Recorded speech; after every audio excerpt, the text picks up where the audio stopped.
All right, well, we're going to go ahead and get started. I'm sure there'll be some people who will kind of trickle in here and there. Once again, I'm Cameron Ripley. I represent Vision Forward Realty, DRE 022100348, as well as Purpose Home Loans. 2504166 is our NMLS number, all equal housing opportunity. But really, we're doing this presentation because I have felt that we've had a lot of clients and a lot of first-time home buyers express concern about the current market. And I just have a lot of strong opinions about that. But also, I read a report recently that came out saying that Wall Street and private equity companies are going to own anywhere from 80 to 90% of all single family residences, all properties, basically any property out there, 80 to 90% within the next, they say within the next 3 years or 2 years. I think next 5 years potentially. Even if that does not happen, and there's no way that it does happen, at the end of the day, we all need to be asking ourselves, well, why is it that they're doing that? And the main reason is because they understand appreciation, equity growth, how to, take advantage of basically the market. And so in this presentation, we're going to be talking a lot about that. Go ahead and share my screen here. So once again, we're Purpose Home Loans and Vision Forward Realty. Thank you for joining us today. One of the main things we're going to talk about is purpose and vision, because everything starts with purpose and vision, right? A lot of people have read the book that Simon Sinek put out there about start with the why, but everything does start with the why. I'm not going to sit here and say that everyone's goal should be to become a multimillionaire. I'm not, this isn't like a network marketing thing where I push that everyone should be pursuing passive income, but it's up to you. It's up to you and your goals that you set for yourself. And you need to be very specific about that. You need to be specific about what drives you. What are you going to accomplish in your short-term goals, your long-term goals? And I'm not just talking about physical fitness wise, I'm talking more income, lifestyle, whether you're planning for retirement, whether you're planning just the next few months, how you're going to pay your bills, how you're going to set your family up for success in the future. I think you need to plan this stuff because it's going to help us better represent you if you do choose to allow us to help you, or as you go to pursue different opportunities in real estate. You're going to know what to look for. You're going to know what level of risk you want to take. You're going to really know how to focus in on what you need and stay focused in on it. I think one of the biggest things I've seen throughout the years with real estate investors or anyone who's interested in that is they set the goal, but then they kind of forget about it and they jump on the next thing that hits them in the face, and they completely forget their goal. I was the same way. I wanted a bunch of rental properties, bought my first house, and kind of got segued and distracted. But you have to set that goal because it reminds you as years go on, hey, what am I trying to accomplish? And this is definitely a long-term play, not a short-term play when it comes to real estate, but it can seem kind of short-term. um, the other thing that we really want to talk with everyone about is understanding where you're currently at. What is your current income? How much do you currently make? Do you need to make more money? What's left over after all your bills? Obviously, a lot of these types of questions, I would write down somewhat of the answers, and then I would meet with an industry professional. We are Purpose Home Loans for a reason. We love to help people kind of figure out what's your ultimate goal and how do we help best get you there as quickly and safely and securely as possible, right?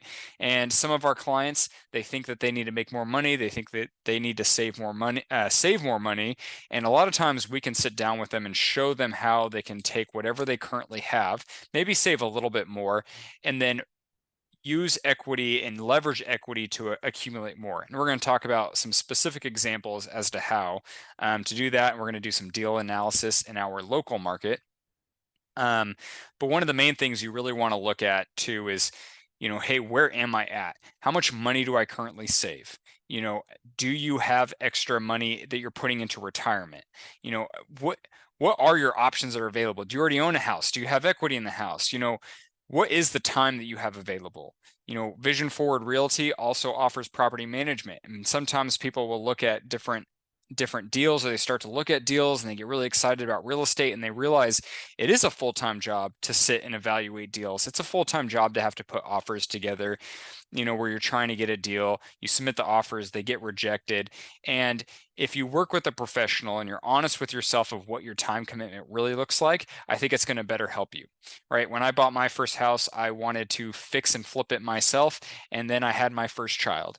And then also real estate really took off for me as a realtor, and it became a huge distraction. And I honestly could not do it. So we have to be really honest with ourselves, but that it helps those in your sphere. So if you put someone to work for you, it helps them understand where you're coming from. It helps them understand, how do I best help this individual?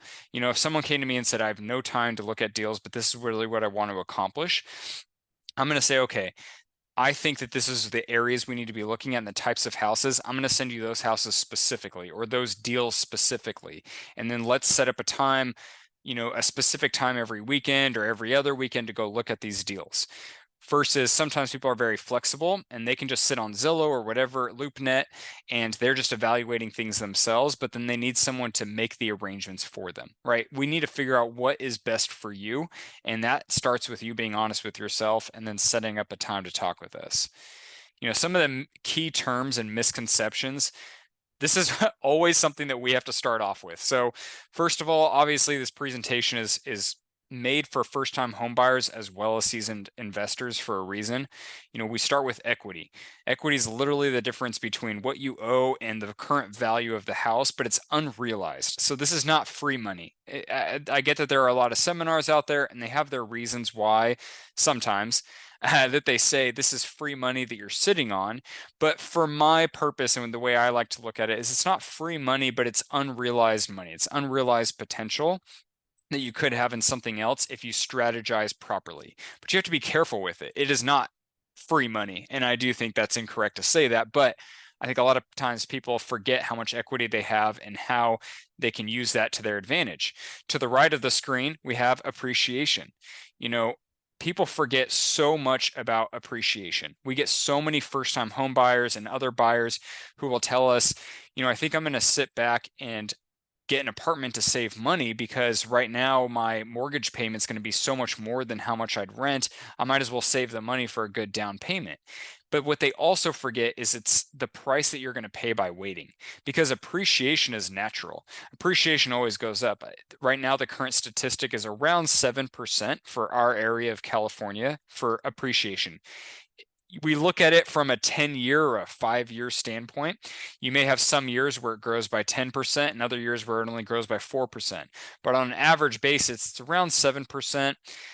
For, if anyone wants to get specific with it, with inflation and you factor that in, it's around 5.7%. So that's always what I like to look at whenever I'm evaluating things. And I always look at it from a 5-year standpoint. Let's be very clear about that. It's a 5-year look at it. It's not year over year, because things change. Markets improve dramatically and rapidly, and then you have a huge increase, right? 2020 to 2021, you had about a 10% to 12%, in some markets, 20% appreciation 1 year, right? Then it went down to more like 8 or 9% in 2022, and then, dropped, maybe some markets were 4%, whatever it may be. The main thing with appreciation that I like to look at is the area you're in, and to realize that it's stable. I do get a lot of clients, and a lot of us have had this experience working with clients where they say, hey, I think I want to wait until prices drop. Now, listen, if you are in a market where prices fluctuate a lot and they drop and they go up over a 10-year period, you're probably not in the right market. In my area of California, we complain a lot about the cash Bay Area buyers. A lot of my friends and realtors and loan officers that I work with in Texas, they all complain, Texas and Idaho, really, they all complain about the cash buyers from California. Well, there's a reason why there's people coming with cash. It's not because they sat back in an apartment and saved up all of their money. It's because they understood appreciation or got really lucky and they purchased a property, they held on to it for a certain amount of time, and they grew appreciation. Now, keep in mind, and this is the last part of the sentence, appreciation cannot happen if the property deteriorates at a faster rate. One of the biggest things I've been trying to talk to a lot of the homeowners I've worked with is just regular maintenance, upgrading your house, right?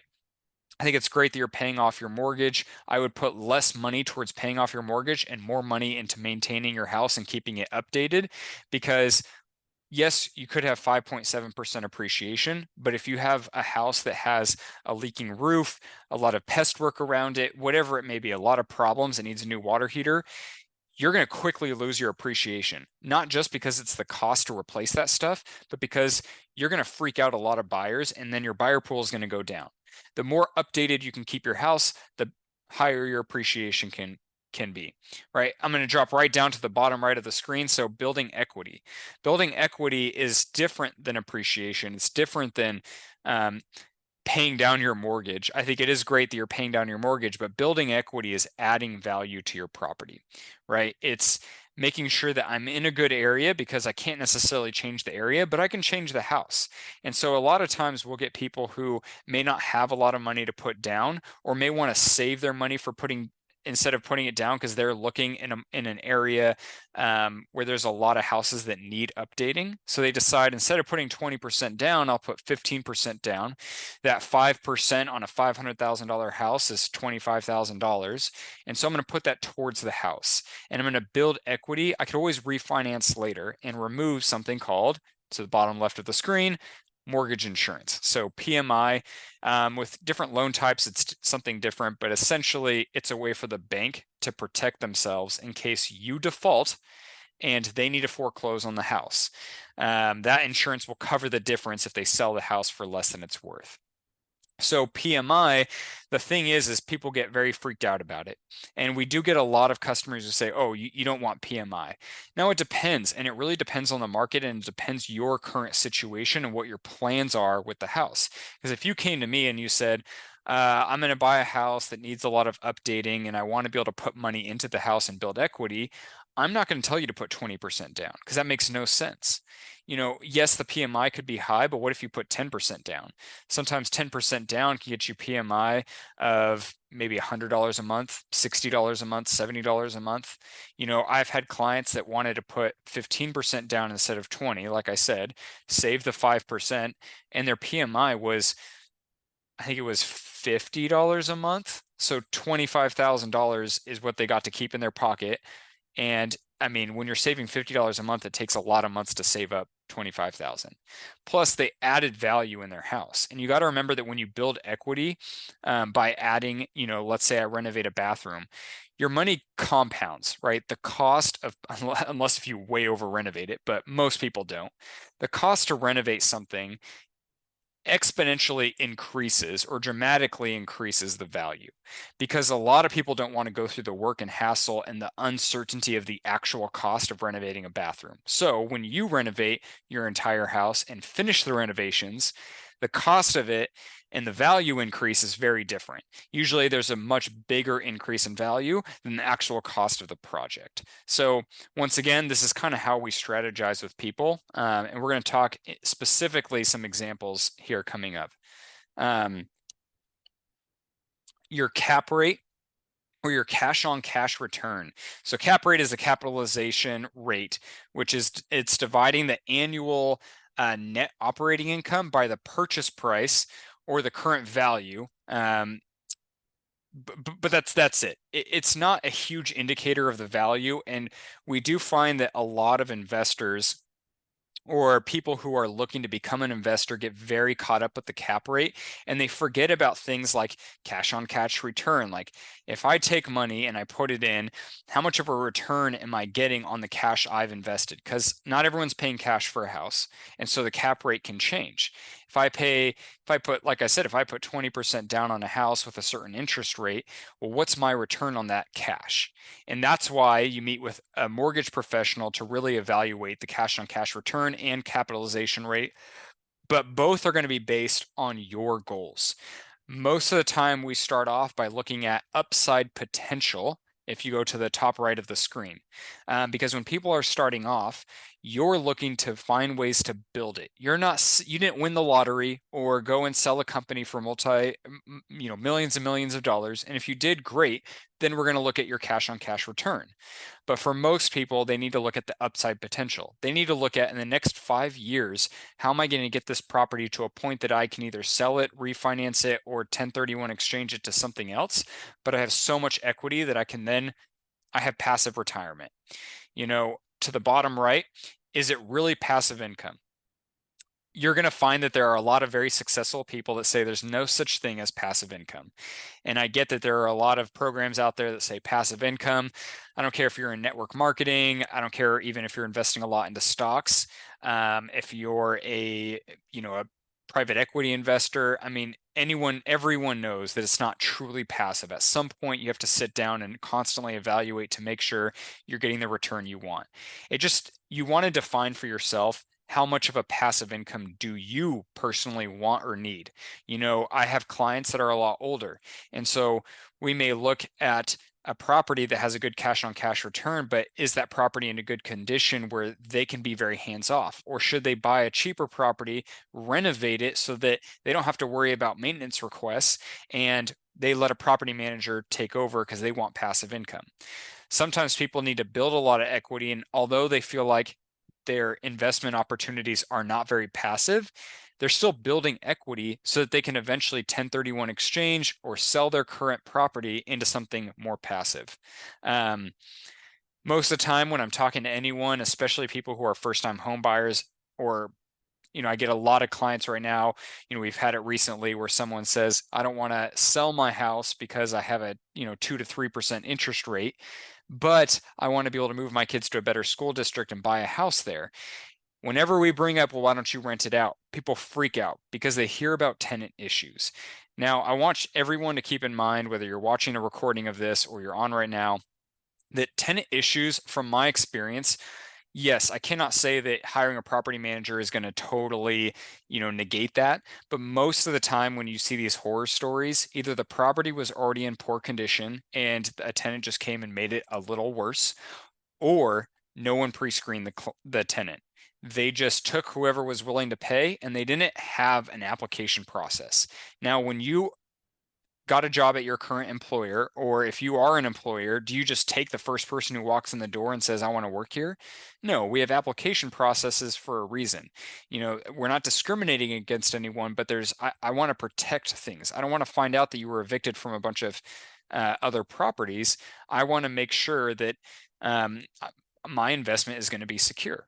So we do a good job with that, with our property management side, or we help a lot of our clients. If they use us to purchase or sell, we'll help them set up a system so that they can better screen tenants through our portal.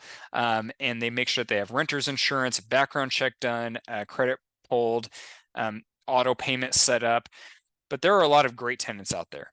There are a lot of people that it is not in their goal to ever buy a house for whatever reason, and that's for them. So I like to look at things as, I'm going to provide them a great place to live, and I'm going to respect.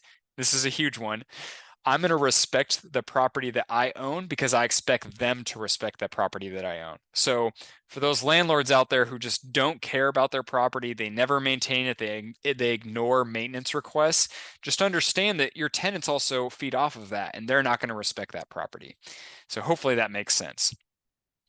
Just starting, whether you want to start small or go big, I think a lot of times we get people who immediately think that, oh, this is my first investment opportunity, or my first time buying a property. Don't I need to start off with something small? Don't I need to start off purchasing a condo, a 2-bed, 2-bath? Most of my first time home buyers that I work with, I'm okay with a 2-bed, 2-bath, or I'm okay with a condo. Well, it depends on what your goals are. It depends on your current situation. Because if I can tell you right now that you can easily afford and it fits in your goal set to buy a 4-bed, 3-bath house, and I'm going to show you how, with appreciation, the higher price the home is, the more your equity is going to grow faster. And I'm going to show everyone that. But for some people, maybe because of your current situation, you have to start small, but let us help you plan how to grow that. So once again, it's just, it's up to what your goals are and where your situation is. Really briefly, I think we get a lot of misconceptions about different loans that are available, and especially when we talk about down payment. So if you're a first-time home buyer, conventional loans are 3% is the minimum.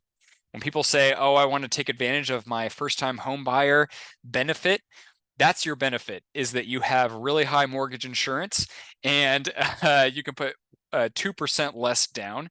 There are a lot of down payment assistance programs. There are some grants, but not a lot.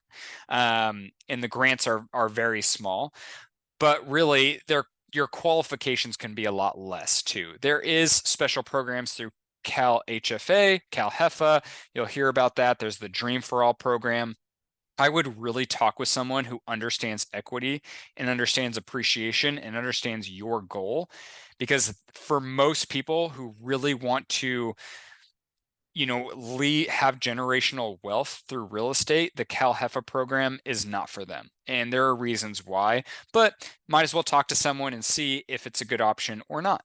A lot of my clients who think that they need that program don't actually need that. I'm just going to throw that out there. They can do all kinds of other creative things, like taking advantage of a couple small grants, maybe a little bit of gift funds from their family that they might gift back to them later, or they just take advantage of a tax refund and they use that as a down payment. And so yes, there's 5%, there's 10%, obviously 20% and more, you remove mortgage insurance. With USDA, VA, and Section 184, which is a Native American loan available for a lot of people, that comes with either, I think the Section 184 is a 2.5% required down payment. But VA and USDA can be 100% financing, sometimes even a little bit more to cover closing costs, but none of those come with mortgage insurance, which is, it's a huge benefit if you're trying to build equity. FHA, down payment assistance programs, there's always lots of options. There's a primary residence, and then you have second homes. And so if you're buying a second home, it's a little bit more expensive. If you're making it a primary resident, that's a little different too. If you're buying an investment property, it changes from 10 to 15%. But if you're going to live in a property, whether it's a duplex, triplex, quadplex, so anywhere from 1 to 4 units, the minimum down payment, as long as you're going to occupy one of the units, is 5%. Now, most investment loans are going to be around 15% as the minimum down payment. But we're going to talk about how you can utilize your current situation and just capitalize and buy those opportunities. The nice thing about some non-owner occupied ones is that you can use the DSCR loans, which is debt service coverage ratio. So if your income isn't super great, you can use the income from the property to help you qualify. I think a lot of people miss that because a lot of people don't understand how to calculate it and what the math is. I also think that a lot of listing agents who are trying to sell investment properties forget that if you could calculate that for someone, you can probably sell it at a higher price. But obviously, there's also fix and flip loans, hard money loans, which are a little bit different. There's home equity lines of credit and any other they call it non-QM, non-conventional loans. So banks right now, especially when you're in a higher interest rate market, they start to get more creative with the programs that they offer. And they're constantly coming out with different ones, and it's really hard to keep up. So usually what we do at Purpose Home Loans is we'll take a client. We like to not give you all the information, but we like to have a first conversation where I can find out where your situation's at, what your goals are at, where your goals are at. Then I'm going to go and I'm going to do a lot more research on what's currently available product-wise. Usually I have a general idea, but I'm going to go shop, 5, 6 to 20 banks or lenders, and I'm going to find out, hey, what's the best option for you? And we're going to sit down. I'll explain why. I'll give you other options, or our team will. And we kind of go from there. So all I'm going to say is don't count yourself out. Even if you just switched employers and you have a huge gap in employment history, even if you're a waiter, waitress, or bartender, or you're a seasonal employee, or you make a lot of commission, there are programs out there for a lot of people. Let's say you're a business owner and you want to write off everything. Totally fine. There are bank statement loans that allow the lender to qualify you based on your gross monthly income, not your net after your write-offs. So there's always something available, and we'd love to sit down and talk with you more about it. Types and sizes of investments. We're going to go over all of these, but obviously there's mobile homes and condos. That's where people typically think that it's more entry level. There's single family, so 1 unit. And there's 2 to 4 units, and then I specifically go 5+ because according to Fannie Mae, Freddie Mac, and basically the guidelines, it's a residential purchase, 4 units and below, and then it becomes more of a multi-family purchase when it's 5 units plus, and it changes certain qualifications where lenders can sell the loan on the secondary market or not. And then of course there's commercial and then land and storage. So mobile homes and condos, the upside, low initial cost for your investment. Every once in a while, we do meet with people that this is where it's a good start for them. It's less cash to renovate a property because it's smaller properties. What's nice is the HOA does handle a lot of maintenance. If you find a good HOA, you can leave yourself a little bit more cash to purchase more properties. In some markets, you'll find that going from a condo to a single family home, and when I say markets, I mean areas. Let's say San Diego. If I go from a condo to a single family home, we're talking like $500,000 or $600,000 in price difference. And so I can probably acquire, over the next couple of years, more condos than I could one single family residence. Well, then I got to look at, hey, what is the appreciation on condos, and does it make more sense to do that? And once again, you have the ability to leverage the equity for your future property growth. That's going to be the same for any property. Mobile homes, right? That's a very unique one. It's a very intricate because it's specific types of loans. Sometimes it's good, sometimes it's bad. We can always talk about it. It just depends on, once again, your situation. I would just say most of the time, our clients who think that they need to buy a mobile home are actually way more qualified for a condo or a regular home, just because of the fees associated with purchasing a mobile home. Downside, of course, less return on your investment due to the HOA fees. You're lowering your buyer pool because it's usually anywhere from $100 to $300 to $400 a month as an HOA fee, which other buyers have to count that against themselves for qualifying. So if your HOA every couple years increases, well, that's ruining your equity growth as well because your buyer pool goes down. Potentially, obviously, if you're in a really hot market, it may not make a difference. But also, if I decide I want to rent out my condo, my HOA fee is going to eat into my income, right? Possibly less appreciation, usually less appreciation, possibly higher turnover. So whenever you get tenants in there, we have found that with condos, it's more like an apartment. And so people will move a lot more. So you're going to have more vacancy rates or higher vacancy rates. Appreciation is a percentage. Remember that. And we're going to do some examples. So if appreciation is 5.7%, you buying a cheaper property just because you think you want to start there, your growth potential is a lot smaller because 5.7% on 100,000 versus 200,000, it's a double the growth. And we'll show you the math if that doesn't make sense to you, but it's pretty easy to look at once you look at it.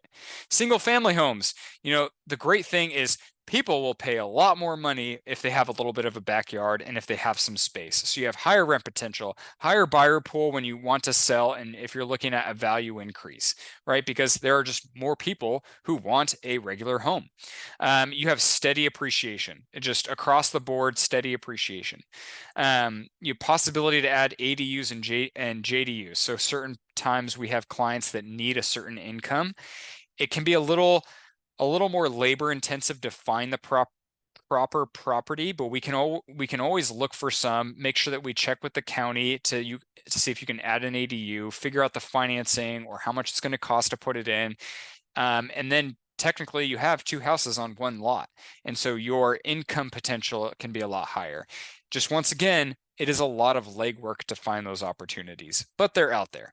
There are a lot more loan options available for these for regular homes.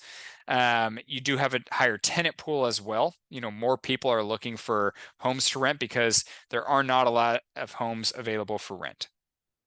Lower turnover rates, of course, because people remember, and I have horror stories of people saying, it was so hard to find my rental. They do not want to have to leave when it's a single family home. Downside is, it can be a higher cost to renovate, per unit. But then there's ongoing maintenance fees, of course, if you don't renovate before the tenant moves in, if you're looking at renting it out. 2 to 4 units. So we're talking duplex, triplex, and quadplex. Now, not a halfplex because that is its own thing, but a duplex, triplex, and quadplex. What's great is if you add a backyard, and I said it earlier, you do tend to have a higher rent option. If I take a triplex and you have one person upstairs, but the rest have their own little backyard, oddly enough, because there's not a bunch of people around them, that unit tends to rent out for more than a regular apartment complex does. Obviously, if apartment complex has a gym and a pool, that might change. But what's nice with the 2 to 4 unit, especially for some of our buyers who have a lot of money saved, but there are some issues with their income. Maybe they switched employers, laid off, whatever it may be, or seasonal work, or they just don't quite make enough for the single family home. This is a great option because you can do a debt service coverage ratio. Essentially, you can use the income of another unit if you're going to occupy one of them, and you can use the income from the other unit to help yourself qualify. These are a little bit higher priced because there is a lot lower of an inventory just because there is more potential. Remember, we always want to look at, what's the potential and make sure that the potential matches your growth plan. Like, what is it that you want to accomplish? Because that's what we're going to look at. And like I said, we're going to go over some examples so I can really show you why. But just keep in mind, in most markets, the inventory can be a lot lower.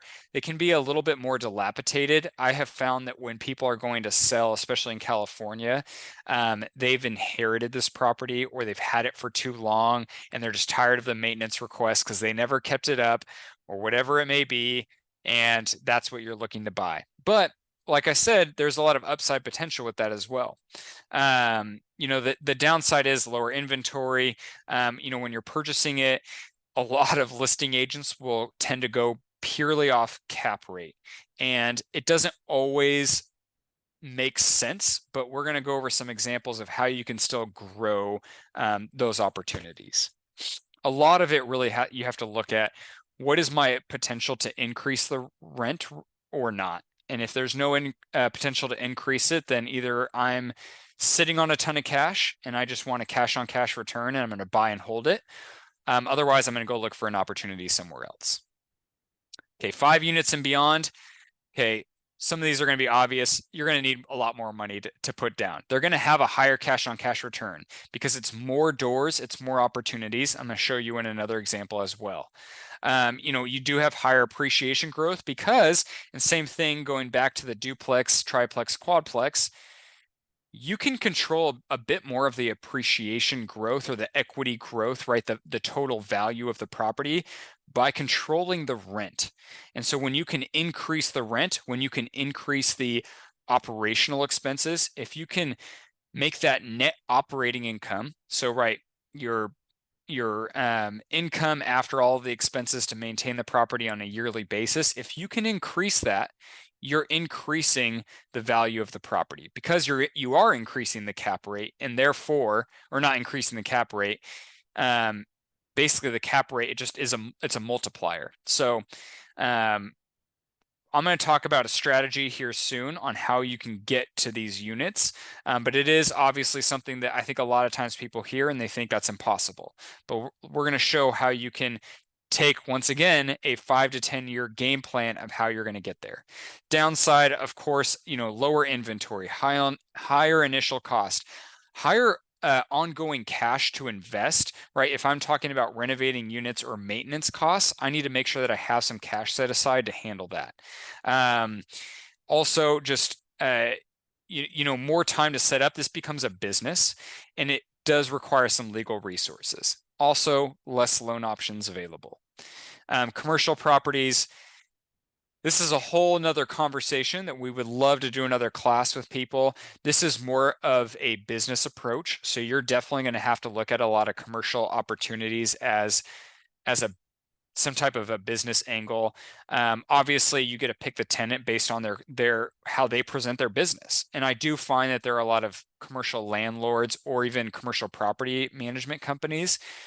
Whoever's willing to pay the rent gets the property. And some of the better ones out there will be very particular about who they put in each let's say unit, because they want to, one, increase the value of the whole complex, but also they want to make sure that that person has a business that is going to last. And a lot of times people just pick whoever and the business falls through and then you're stuck. So the nice thing about it is, once again, you can use a debt service coverage ratio. Right now, rental rates, tenant rates for commercial properties are super, super high. I don't know if that's going to come down. I do believe in the office space it will, because it just doesn't quite make sense. But you do have a steady increase in that space. So a lot of upside potential, a lot of less demand. And the market is changing. You do have a higher down payment. These are 15 to 20% down, sometimes 25, sometimes 30% down. It really depends. Land and storage. I love this slide because it's so true and everyone thinks, oh, it's easy. Listen, this is a great thing about it is you have to look at it as a business. Downside of it, you got to look at it as a business. You can't just start a storage facility and think it's just going to be this huge cash cow. You're starting a business and it's a storage facility. So syndication and real estate funds. This is something that we only talk briefly about because I think a lot of times people think, oh, if I just get a bunch of my friends and family to give me money and to invest with me, I don't have to do any of this, a syndication and setting up, SEC regulations and finding a syndication attorney. Yes, you do. So just be very careful about that. It is possible. And so if anyone is interested in really pursuing that, we can always set you up with a syndication attorney and that can really help figure that out. And then we can help you grow that from there and really analyze a lot of the opportunities.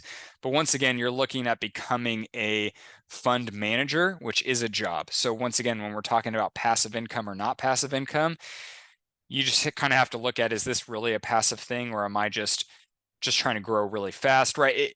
There's a specific person who would want to take that on. Yeah, so the fun part, transitioning or transferring wealth. So equity gains, obviously, as you're growing your equity position, it's the best way to leverage money, right? I think a lot of times people think, well, I'm saving money, so therefore I'm going to use that money to buy a house. But they forget that with appreciation, with you adding value, with you increasing tenants, you get an increase in value, which we're going to show over a certain time period. And that's going to be just how you can grow that equity. Now, that equity, either you sell it and you use it on another property, or you can borrow against it, which is why, once again, this is not free money, and you can borrow against it to buy better opportunities. This is where, like with Purpose Home Loans, we really like to sit down with our clients to try to figure out what the best option is based on current interest rates, what type of loan products are available. But we've already kind of talked about appreciation, adding value, 5.6% annually. You can always add value through upgrading, and that definitely compounds. And then, of course, a 1031 exchange is a very misunderstood concept. It's deferring your taxes. So if I sell a rental property and I need to invest it into a like kind opportunity, whether another rental property in real estate, or and I would talk with your CPA, because I am not a licensed CPA and I'm not giving you tax advice. Or you can try to transfer it to a REIT, real estate investment trust. There are a lot of different things you can do, but you're transferring your tax liability. I would say, if you're very confused about this, buy your property, then get a CPA, and then have them really educate you about it, because there are huge advantages financially in doing this. Especially, we've had some high income earner clients. buy a property that was their first investment property, and they were able to take certain write-offs that allowed them to get a lot more of a return the next year from their taxes. And then they were able to 1031 exchange to another thing, plus take that return from their taxes and put that in and buy a bigger opportunity. But once again, it takes a lot of planning in order to do that, and a lot of other team members, right? We need the CPAs out there. Loan programs and investment strategies. There's wealth building, first, second, third purchase, right? Our goal is to really sit down with people and try to figure out, okay, where are you at? How do we get the property where you can get the best appreciation in order to hit your ultimate goal? And so a lot of times that means buying a property and either selling it or borrowing against it to keep moving to the next one and the bigger one, the bigger one. And I'm going to show you how I've known certain clients have done this, right? Sometimes people think, oh, I can never buy a $1 million home.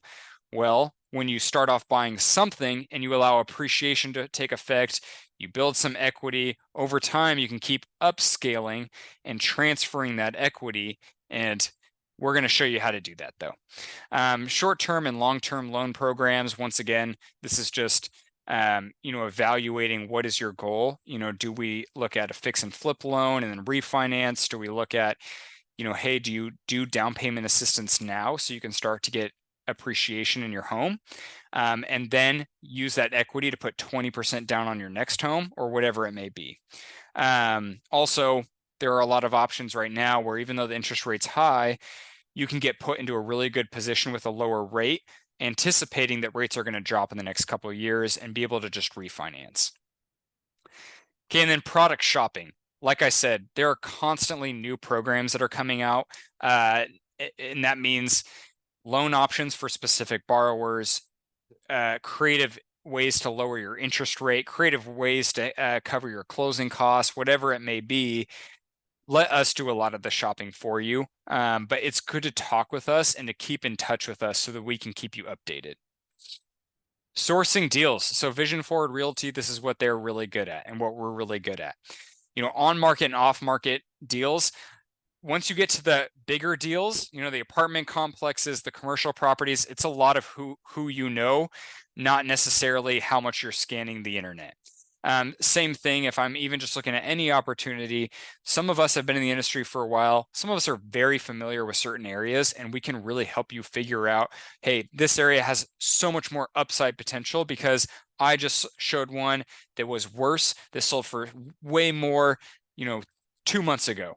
The schools that are going in are amazing here, and so your equity is going to dramatically increase, or your appreciation is going to go up. We have people in Rancho Cordova who've learned that there's biotech companies moving in and starting to build, which means there's going to be a lot more medical jobs, which means the real estate around those areas are going to really go up. And so let us help you by really being the experts in the industry so that you can focus on being that investor. Or home buyer. And then property management. We help in multiple different ways. We either help find you the tenant. We help with the entire process, from anytime they have maintenance requests to handling billing and whatever it may be, or we just set you up with one of our systems so that you're prepared to handle it yourself. Okay, my favorite part. We're flying through this. So the deal evaluation.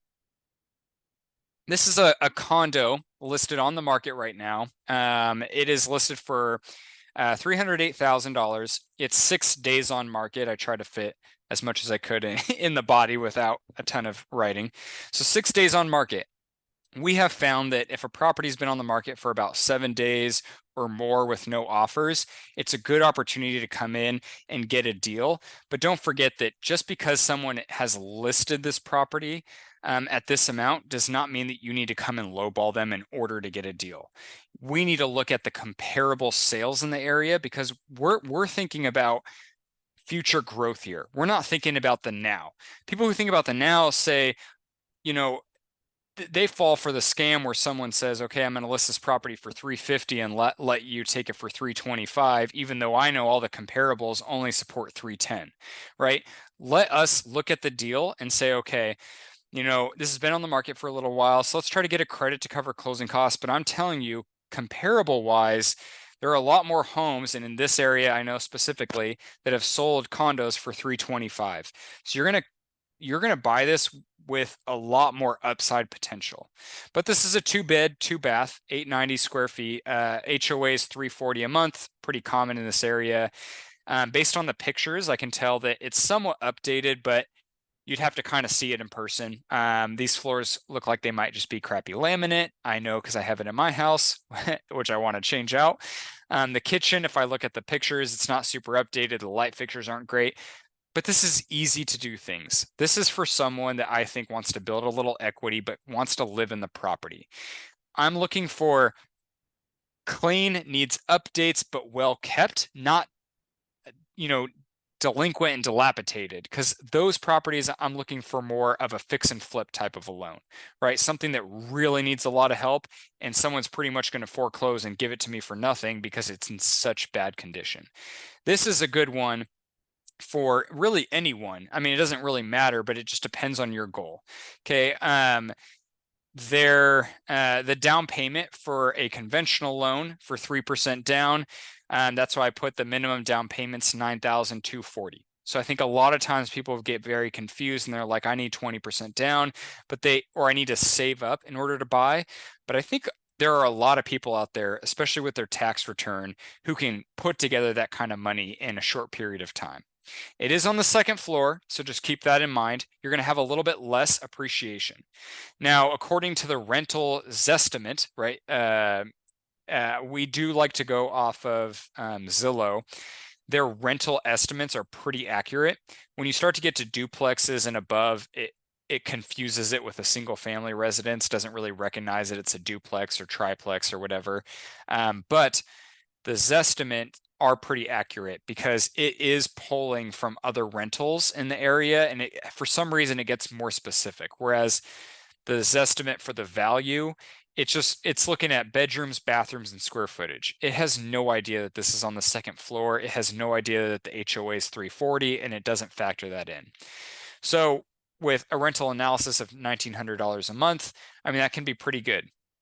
I like to factor in with a property like this 4% appreciation. It is a good area. It is, relatively quiet. So 4% per year over 5 years or after 5 years, your new value is $374,727. It is not 25% times the purchase price, or 4% times 5. So what is that? 20% times the purchase price.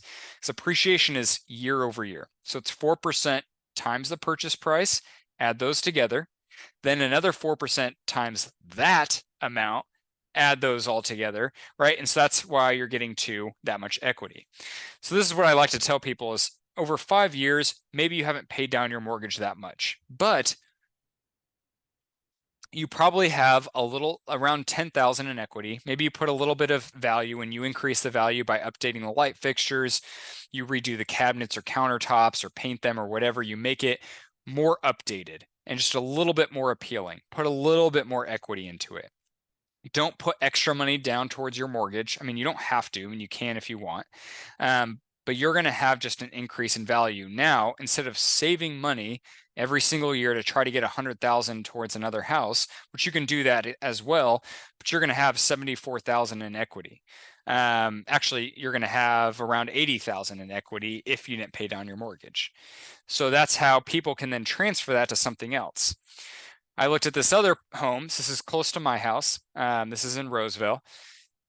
This is not quite an open concept. Once again, it looks like it's move-in ready. It's got new carpets, which isn't super appealing because everyone likes luxury vinyl planking. Just a lot of white countertops. So it has room for some upgrades.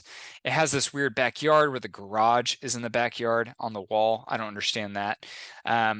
Whenever I see stuff like that, I think good opportunity for you to get a better deal on the house, because that's going to throw off a lot of potential buyers. And that's what sometimes we like to look at, but what most realtors won't do, and I'm not knocking any realtors, but this listing agent should get a quote for fixing that and advertise it. Because most people are going to look at this and say, well, how do I get rid of this? If you can see on the camera or the small picture, it's a garage in the backyard. Um, I'm sure it's so that they can pull a car all the way through or something, but it's unnecessary. And so, how do I fix that? How much is that going to cost? If you can provide that answer, it's easier for buyers to make a decision. Once again, 6 days on market, typical house. There are 2 homes that are listed for less close by. So once again, this is vacant. And so if I'm looking at this from a negotiation standpoint, one, I'm going to point out that there are 2 homes listed for both, I think they're both listed for $499. This is also vacant. That means they're paying monthly payments on a house that they don't live in. And so I'm going to try to use that for me. But I'm not just going to jump on this just to jump on this, right? I would look at this as I'm going to get my deal at 480 or 485 or get a credit to cover my closing costs so I have more money in order to make the renovations.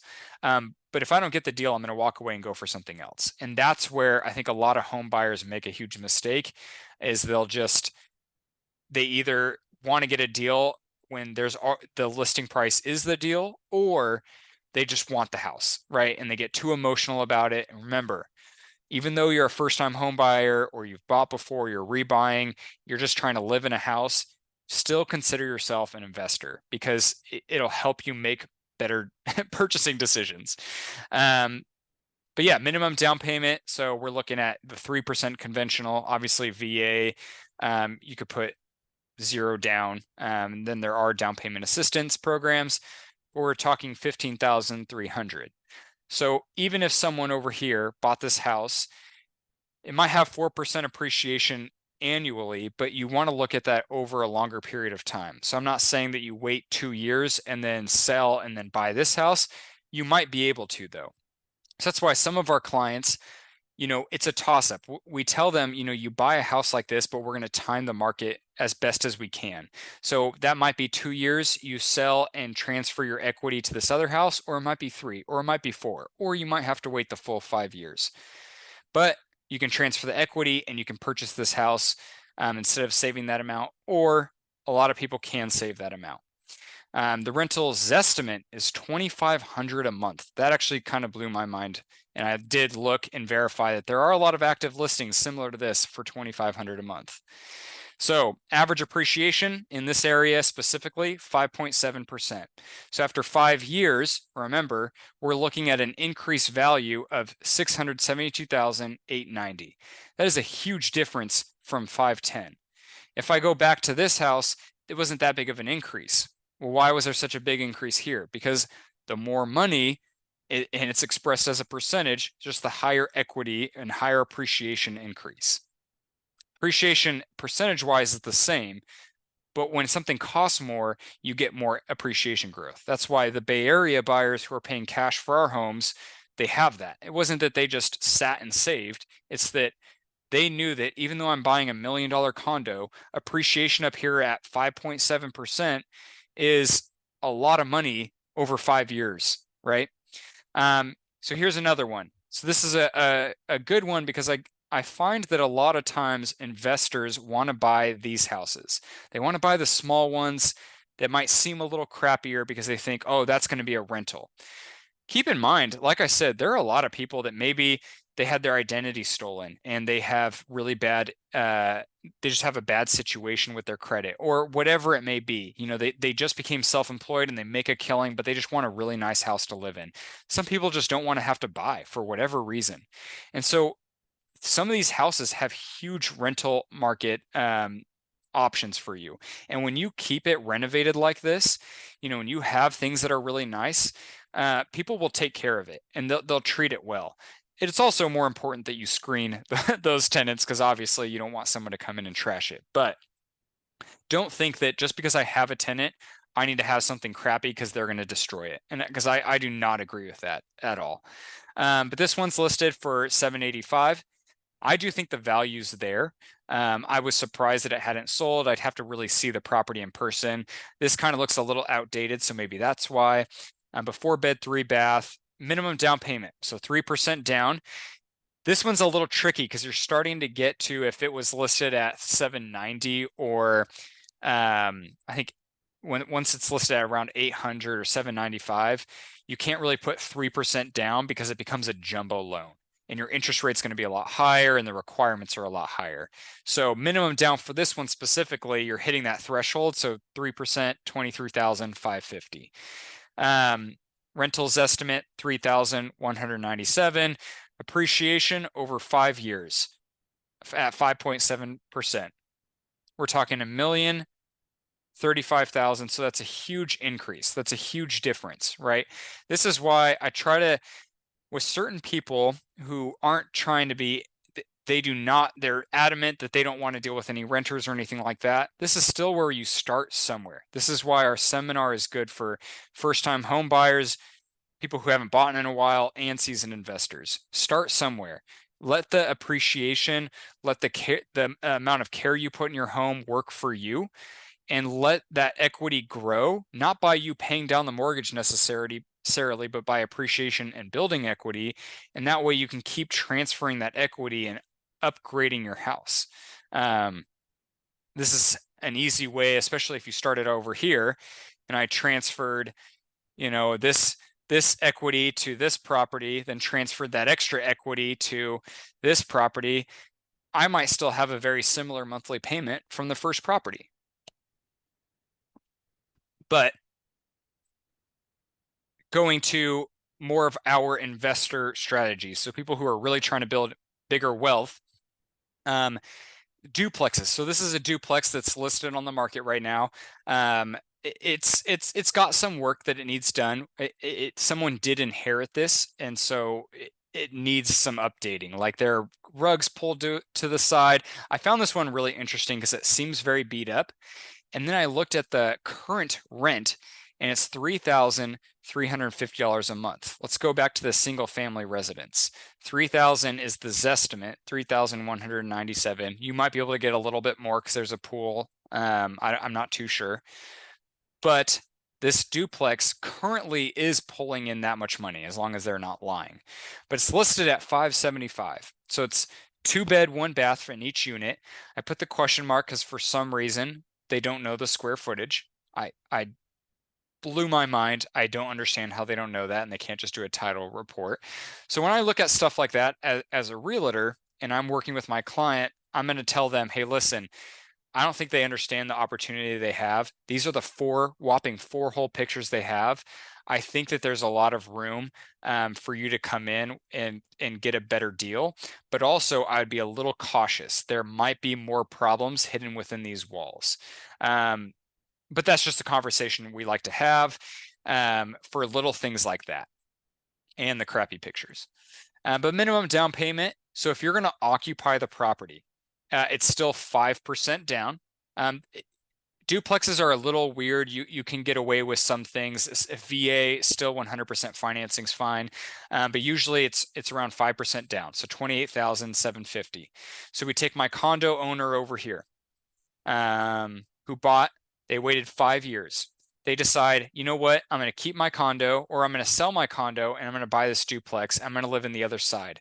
It's still a 2-bed, 1-bath, and I'm just going to renovate it from there. I'm going to use my extra equity to renovate the property because when I looked at the improved unit rental estimate, you can rent out each one of these units for $2,000 a month.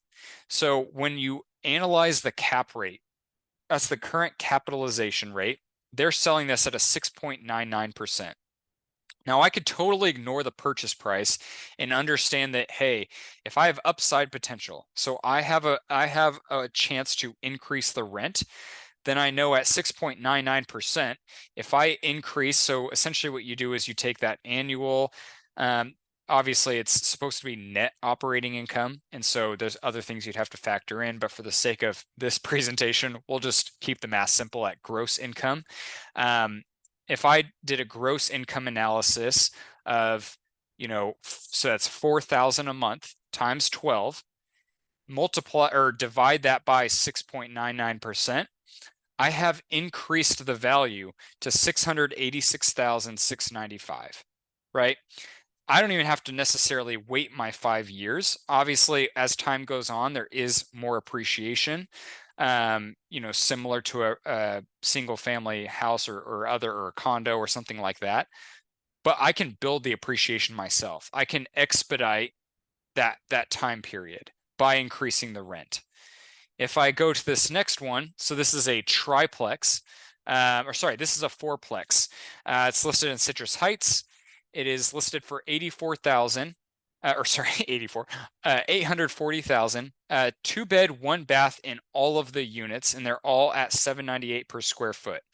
Minimum down payment. So if you were to occupy, so it's owner occupied. Meant to say that earlier. Owner occupied. Minimum down payment, $42,000. Obviously, if you wanted to avoid mortgage insurance and you're transferring equity, so you're doing a 1031 exchange, you're selling your duplex to upgrade to a fourplex. The benefit of it is I could, if I keep it at a non-owner occupied, that's 84,000. Sometimes, and it just depends on people's situations, right? We get some people who they want to be that owner occupied, they live in it for 6 months and they move into something else. That way they can put less down. That would mean 42,000 that you can put towards renovations. But if I transfer this equity, right, I can definitely put some money into some upgrades. Non-owner occupied, this can change just based on the non-QM lender, but most of them are around minimum of a 10% down payment. That can change to 15%. It just depends on the lender and the interest rate. And that's why we really look at and give you multiple options. So it depends what your goals are. If you're like, I'm going to buy this and retire from this income, then we always want to go with, a little bit more down so that you have a little bit more cash on cash return. If you're just looking at from an upside potential, I want to put less down so I have more money to invest in the property, even though my monthly payment is going to be less. The nice thing about this kind of stuff is you can use the debt service coverage ratio loans. So you can use the income from these properties to qualify a loan to purchase the property. The current rent on this property is $5,794 a month. It was pretty low. It was around, I think that was around 13 or 1400 per unit. I did look in this area, and a well-kept renovated unit was going for about 1,700 per month per unit. So right now, if you were to buy this property, you're looking at a cap rate of 8.27%. Once again, based on their gross advertised monthly or yearly income. If you were to increase that yearly income, I'm not even talking about, a lot of times what we look at is, hey, how much are they spending in operation costs, maintenance stuff, whatever it may be. If you can reduce that, if you can get more efficient, that also helps, even though you're also increasing rent. But we fix the place up, whatever, I increase the rent, because you can increase the rent every year. In our area, the max you can increase is 10%. Usually with our property management side, even just with our Vision Forward Realty real estate side, we'll help you analyze how much you should or should not increase every year. But our goal is over the next couple of years, $1,700 a month.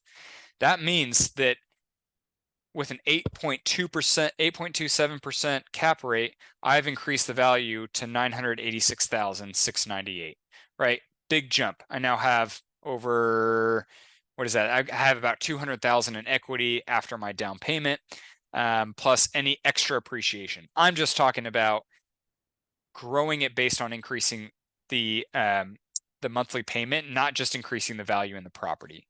Obviously, that's going to have more value as well. The last deal we're kind of looking at is this one here. So how do I get to these apartment complexes, right? This is listed at $2,500,000. It's a 10-unit apartment complex in Fair Oaks. It's 5 of the units are 2-bed, 1-bath, and the other 5 are 2-bed, 2-bath. Not too sure about the square footage. I didn't want to have to get into it. Doesn't really matter. Minimum down payment for these, it's 15% down, is one of the better lenders that I've worked with. 15% down is that down payment. So if I go back, that could be 2 duplexes that I increase the rent.